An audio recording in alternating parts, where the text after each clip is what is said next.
Bismillahirrahmanirrahim. Assalamualaikum warahmatullahi wabarakatuh. Nah, seperti kita tahu, hasil penelitian yang dipublikasikan atau kita terbitkan itu biasanya sangat panjang ya. Kalau misal jurnal itu 10 sampai 20 halaman, apalagi tesis, disertasi, skripsi bisa lebih dari 100 halaman.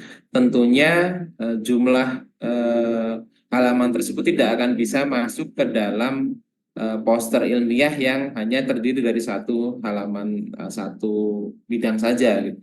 Sehingga kita harus membuat ikhtisar, ringkasan dari karya tulis kita tadi. Nah, di sini salah satu tips atau trik untuk kita bisa meringkas tanpa mengurangi informasi dan kandungan dari hasil penelitian kita, KTI kita bikin bahkan seperti ini ya. Di sini saya sudah membuat eh, beberapa kolom ya, bab, teks, dan ke bawah juga ada pendahuluan, tujuan, metodologi, hasil, signifikansi, nah, dan referensi. Di sini tuh saya menggunakan contoh jurnal saya, jurnal IndoStyle based on Mendeley's Metadata Extractor. Itu adalah artikel jurnal saya yang sudah terbit tahun 2022 kalau nggak salah. Nah, itu pendahuluan, tujuan, metodologi, hasil, signifikasi dan referensi sudah saya masukkan ke dalam spreadsheet ini, ke dalam Google Sheet ini. Dan kemudian cara yang pertama kita harus menandai, saya bikin bold saja kalimat-kalimat yang menjadi kalimat kunci dari setiap babnya. Misal di pendahuluan ini, saya akan mencari mana yang paling penting di antara kalimat yang panjang-panjang ini. Di sini sebagai pengantar saya bisa karena di sini tulisan saya itu membahas tentang manajer referensi. Saya mungkin akan memberi pengetahuan dulu ke pembaca yang terkait dengan manajemen referensi seperti ini. Nah, manajer referensi juga sebagai syarat pengajuan. Ini bisa saya bold karena menurut saya ini penting ya. Kemudian eh, ini juga penting ini. Jadi si Mendeley itu manajer referensi itu dia pada prinsipnya bisa menggali data referensi metadata itu secara otomatis dari PDF gitu.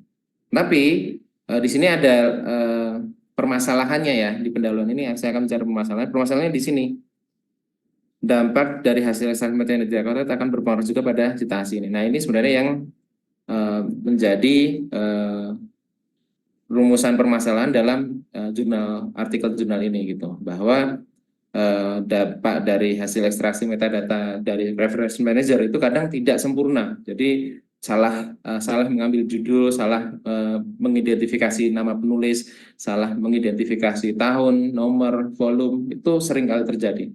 Nah, itu yang menjadi permasalahan yang saya angkat dalam artikel ini. Nah, ini di satu pendahuluan. Di bab yang lain juga kita bisa melakukan hal yang sama, misal di tujuan ya. Tujuan ini juga kita bisa, walaupun ini masih sudah satu paragraf, mungkin kita bisa mengambil satu kalimat yang paling penting gitu.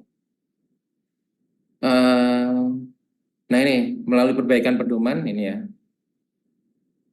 akurasi dapat ditingkatkan sehingga penulis ataupun jurnalnya tidak dirugikan karena kesalahan citasi. Karena kalau orang salah citasi kan tidak masuk dalam mungkin di akun Google Scholar kita atau akun Scopus kita. Itu tentu saja sangat merugikan ya gitu. Metodologi juga bisa, kadang kan metodologi juga panjang dan kadang seperti ini ya, seperti yang saya tulis ini dia sampel penelitiannya ditulis semua gitu. Nah, mungkin kita bisa memperingkas itu ya, penelitian ini menggunakan langsung hanya apa dan dari mana seperti itu aja. Jadi nggak perlu harus ditulis semuanya.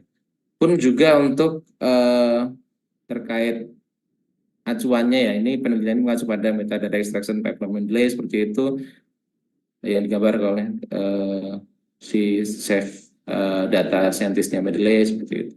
Ini mungkin cukup sampai seperti ini saja. Nanti untuk tahapannya nanti bisa diganti dengan gambar dan sebagainya. Kemudian untuk hasil juga bisa kita ambil yang penting saja. Di sini sebenarnya sudah ada sarinya ya, sudah ada pertama, kedua, ketiga. Ini mungkin bisa kita ambil dan kita singkat saja gitu. Kemudian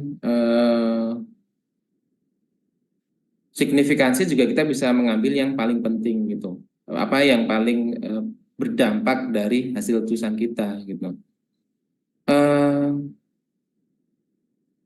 Penggunaan gaya istilah ini kan, nih menghindari pengguna menilai dari kesalahan penulisan daftar pustaka yang dikutip.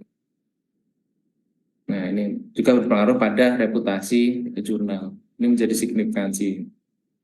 Nah, untuk referensi, kita bisa memilih yang kutipannya itu masuk ke dalam apa yang kita bold tadi ya. Misal kalau di pendahuluan itu kan ada yang kena bold ya, misal Granitzer, Cook and Jack seperti ini. Nah, Garfield, Ratosville ini yang kita pakai gitu di referensinya gitu. Nah, nanti hasilnya setelah kita copy seperti ini, nanti akan kita pindah ke kolom sebelahnya gitu, yang hanya bold kalimat kuncinya itu. Jadi misal kita ada yang seperti ini ya, kita bold. Nah, kita pindah ke